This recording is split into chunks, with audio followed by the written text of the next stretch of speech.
Hi, Rick. Hey, Wendy, Happy New Year.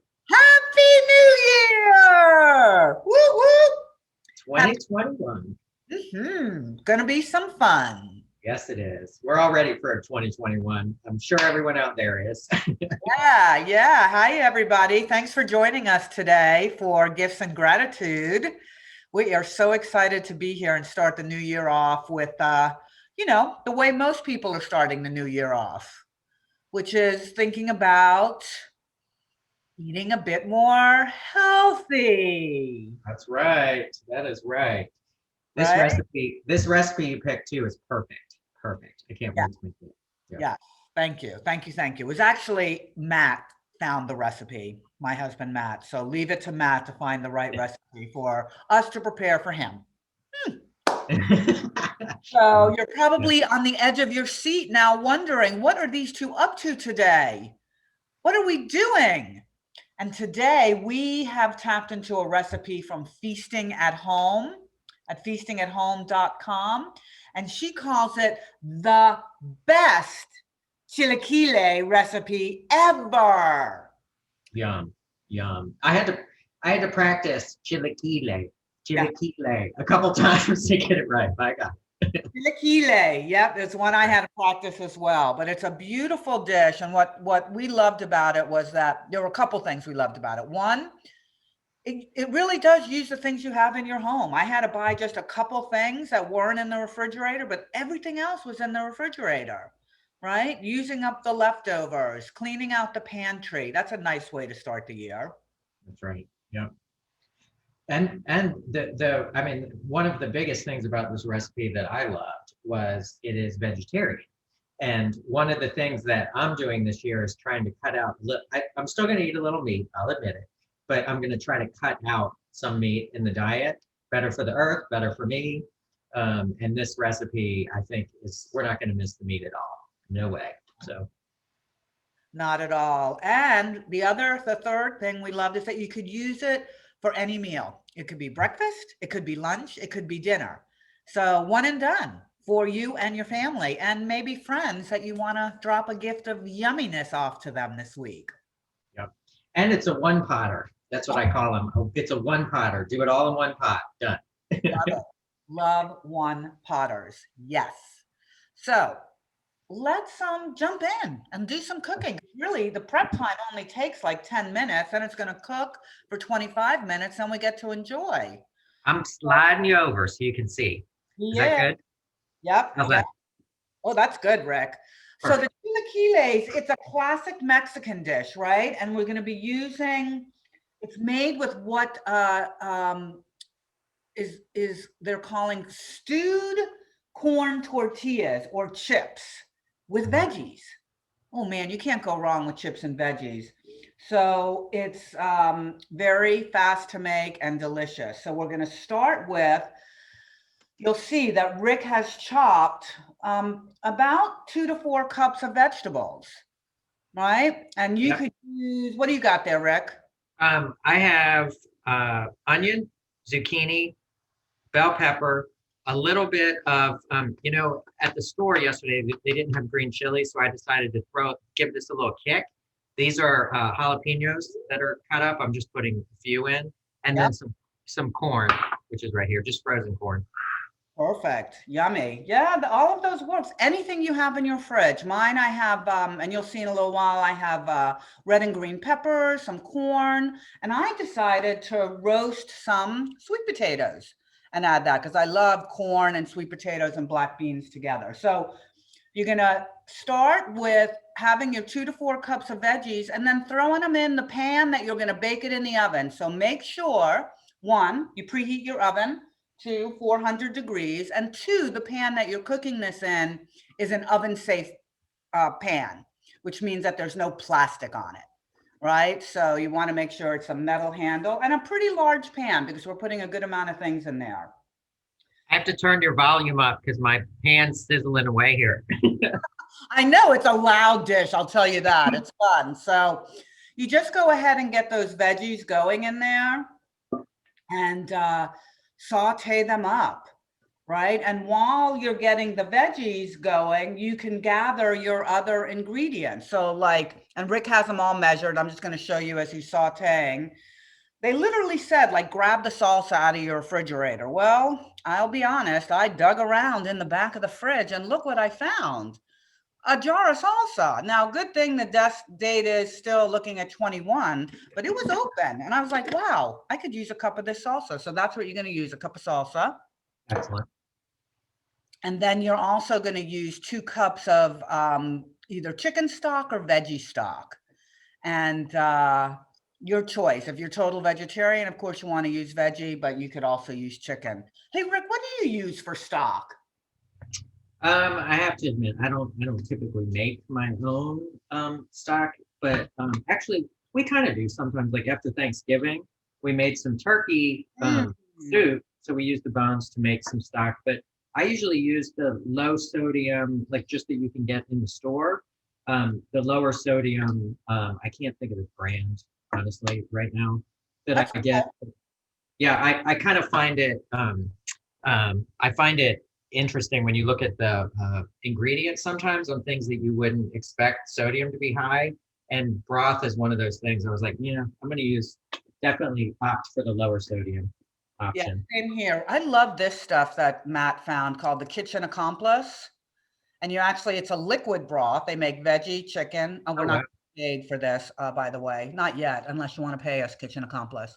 They say think outside the broth box. And I love that because that's awesome. Definitely got to get out of our boxes. So you're going to add your cup of salsa and your 2 cups of broth. Now also go ahead, you're going to grab some lime, and you're also going to add some cumin and oregano, and that's what Rick is doing now. Mine is sitting over there simmering, and I'll bring it over shortly. I am using vegetable broth versus chicken because I want to keep this vegetarian. So same here. That's what I did. So everything that Rick's just put in there. Well, I'm far away now, aren't I? Mm-hmm. Hi. Hi. And look, they can't see I'm putting it back up. Since you're far away, I'll put it up so everyone can see me. You can still see me stirring here. It's looking good. And we want this all to simmer together, correct? Exactly. You're going to put all that in. Did you put in your a teaspoon of cumin, and a half a teaspoon of oregano goes in there too? Yeah, I did not. Thank you for reminding me. Where's my teaspoon? Yeah. All right, so there's my oregano and a whole teaspoon of cumin, right? A whole teaspoon of cumin. Because it's, that Mexican flavor, and cumin is definitely the foundation for that. Yeah, and whenever anything calls for lemon, I usually put more than what they say because I love some lemon. Yes, well, this is called for lime, so I hope you use lime. I'm sorry, that's what I meant, lime. As I'm looking at the lime, I really am, but just brings it alive, a little bit of citrus, a little bit of salt. It just lightens and brightens everything up. So, yep. All right. So then you're going to let it simmer for a few minutes. I let mine simmer for about 5 minutes. Okay. I added the can of black beans. Now, I'm coming over here now so y'all can see what I got going on. And I just brought my camera over so people can see. I'm not quite at simmer, but I'm getting there. Right. So I've simmered, and during my simmering, and you'll see what Rick does after it simmers for a little while, I added the black beans. And so you could see this beautiful mix of the peppers, the corn, the beans, everything, the potatoes, and the liquid. That looks delicious. Yeah. And I did notice in the recipe too that it said to make sure you rinse your black beans. Yeah. So I did that. I just kept them in the can, but I rinsed them so they're ready to go. Yes, I got to bring out my my little baby colander. I have a little baby colander. I love her. All right. So there you have it. I mean, the next steps are really. Can you go through the ingredients just one time real quick, just to make sure that I My got everything and everyone. veggies, you added your cup of salsa or salsa verde. So if you wanted to use a green salsa, you absolutely could, and use your leftover salsa. So a cup of that, and then 2 teaspoons of lime juice, Okay. and 2 cups of your chicken or veggie broth. Both of us used veggie. And then if you optional, you could use a can of green chilies. The only reason I didn't use it is because I didn't have any. Wah. We're gonna miss the chilies, but I'm sure it'll still be delicious. I'm like, Rick, you're going with the jalapenos, right? That's right. I was actually considering, I do wanted it to have a little bit of kick. So I was like, what if I put a little bit of like sriracha in it or something? But since I have the jalapenos, I'm just going with that. Yeah. And the sriracha, like that'll be stuff you could put on the side as well, Yeah. right? We'll talk about that. So, all right. So now I let it simmer, and then I added the black beans. And then the next piece really is where you get ready to add the chips and the salt. Now let's talk chips a minute. Let's talk chips a minute. Chips a minute. Chips are an important topic. I'm telling you. Very important. We're not talking California Highway Patrol. No. We are talking the love of our lives, tortilla chips. That's right. Now, the recipe calls for 6 to 8 cups of tortilla chips, and these are some I had left from going to La Fonda and their chips and salsa, the best in Atlanta. Oh my gosh, so good. And so I'm going to use, 6-ish cups of these corn chips, but you could also use tortillas. It was like cue the tortilla. There we go. So here's what I did is I think I did 10, it said 10 to 12. I can't remember what it said. These are the street taco size. So I'm not sure if I'm going to have enough, but I did 12. And I already cut up or broke up some of them, but I just cooked them for about 25 minutes. So they're good and crunchy. You can hear that. And I'm going to put those in here in a minute after I do the black beans. But I wanted to show you. All right. Oh. I'm almost there. That's, it's kind of interesting. Like you were saying, you needed to use, make sure that you use a pot or a saute pan that's oven safe. And I have a ton of cookware. And the size that I wanted, I didn't have the oven safe. So this is a little smaller than I would typically use. So it's taken a little longer to simmer, but it'll be there. It'll be there in a minute. And you did say once it's about at a simmer, it's time for the black beans, right? I know I'm a little behind, but. Well, you're not behind at all. I just wanted to get mine up so I can get them in the oven. Okay, cool. And not be stove. So, okay.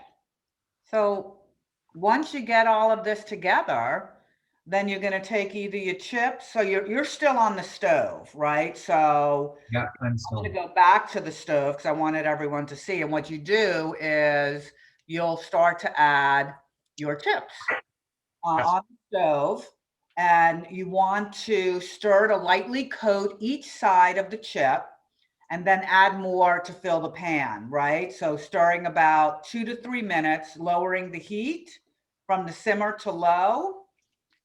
And so that's what is going to happen now. Okay. So I can always add some. Oh, you know what I have in the cabinet? Because now that I'm looking at this, I'm thinking it's not going to be quite enough. If I add some blue corn chips. Oh, that's a good idea. I do have some of those handy. That's a good idea. Yeah, I'm definitely going to do that for sure. So you said you use the street tacos? I'm sorry? I'm over here. I know. I used corn tortillas. Is that what you said? Street corn tortillas. Yeah. Yeah. Hey, this is totally off subject, but I'm gonna mention it because everyone makes fun of me. I'm not that tall, right? And I know, Wendy, you're not that tall either. But in my kitchen, you can't see it, but I can show you a little bit. all of the cabinets are way tall. So of course, guess where the blue tortilla chips are right now? They're at the top. So I have to get my little stool to get them. Okay, I'm set. All right, this looks really good. Don't you all want to see what it looks like? May or may not, so, but you will in a moment. All right, I think I'm good with these chips now. All right. Same here. So you So let now it explain to me again, I'm putting these chips in and I'm just trying to like kind of cover them with the goodness that's already in there, right? cover it with goodness. Yep, so exactly what's happening. So I let them simmer, came back, added the chips, stirred it up, and make it like a casserole. So you want to make sure all the chips are coated. Okay. And then you could pull it so you could make it so it looks pretty. I mean, I'm serving my husband this. He will not notice if it looks pretty. What he will notice is A, wow, Wendy made dinner. B, it smells so good in here. Right.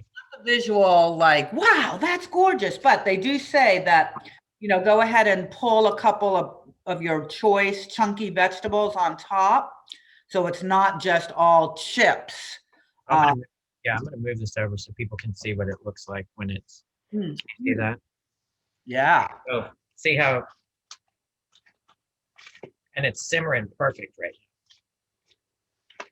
Yeah, those those added blue chips were definitely a good idea because I did Good, not. good. So I would say that's a good point. If people, a lot of times you get those tortillas and they're the street taco size. I would increase that to, if you're gonna bake them, to probably 20 versus 10. Just FYI. All right. So, and last but not least is adding the crumbled cheese, and then it goes in the oven. Okay. So you'll just go ahead and sprinkle the cheese on, and I'll go ahead and I can do that. with I can do that as well. Because this really doesn't have to simmer with the chips that much, right? no, the simmer you're off. With once the chips in, you could take it off, Okay. heat after you've coated it, and just go ahead and put the cheese on. Oh my gosh. This smells amazing. Yeah, it really does. Oh my gosh. I think my next time I make this, we can still grow veggies down here in Florida pretty much all year. So I just planted a couple new pepper plants, and next time I make this, I'm going to use my pepper plants or my homegrown peppers. Lovely. There's the cheese. I'm going to show everyone here. It goes in the oven. So let's go in the oven. That's it? That easy? That's it. All right.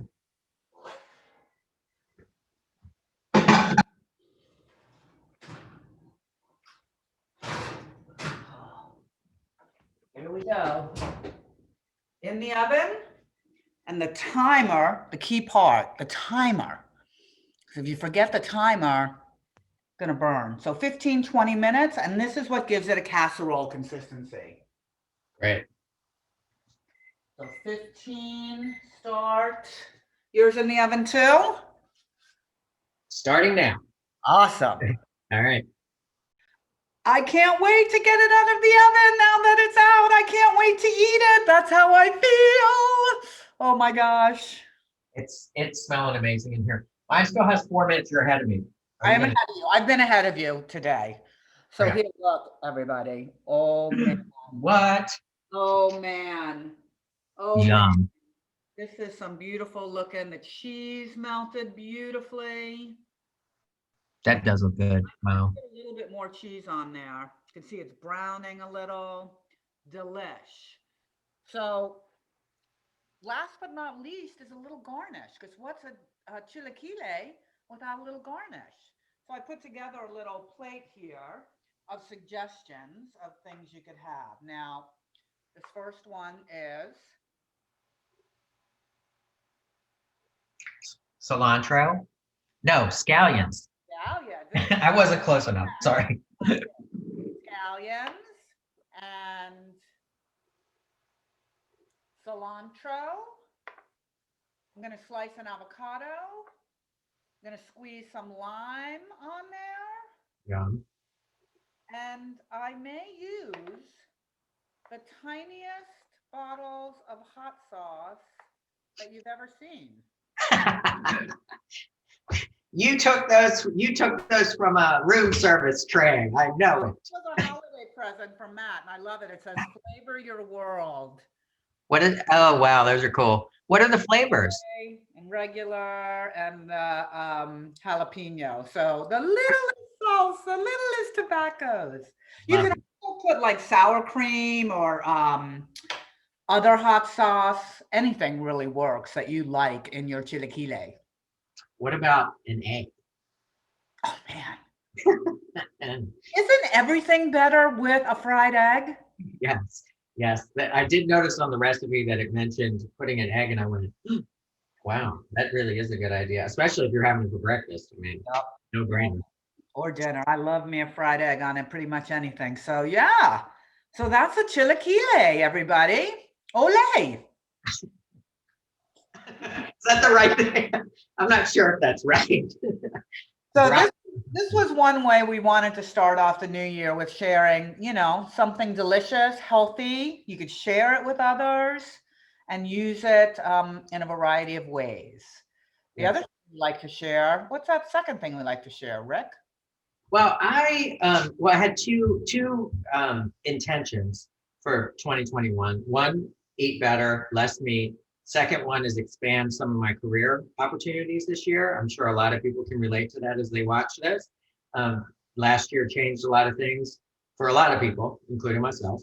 But I'm looking forward to 2021. The other little tidbit that I picked up from I don't know if you want to call it a meditation app. It's a gratitude meditation app, and they mentioned some people get stressed out about resolutions. I'm one of them. I really am not a resolution maker because most people break their resolutions, and then you feel bad, and it's that fulfilling cycle that no one wants to be in. So they said, why not do intentions instead of resolutions? That way, if you miss an intention, you just reset the intention and you're good to go. So that was I'm following that advice and setting a couple intentions instead of resolutions for 2020. Beautiful.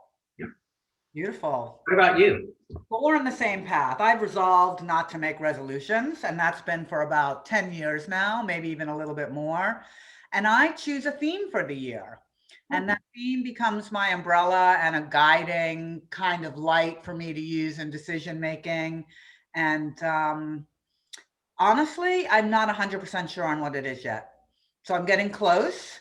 But I've been doing some work this week and just listening to what it could be, and we'll set my intentions from there. But I know that everything is based around, no matter what your intention is, your theme, if you do resolutions or goals, it doesn't matter.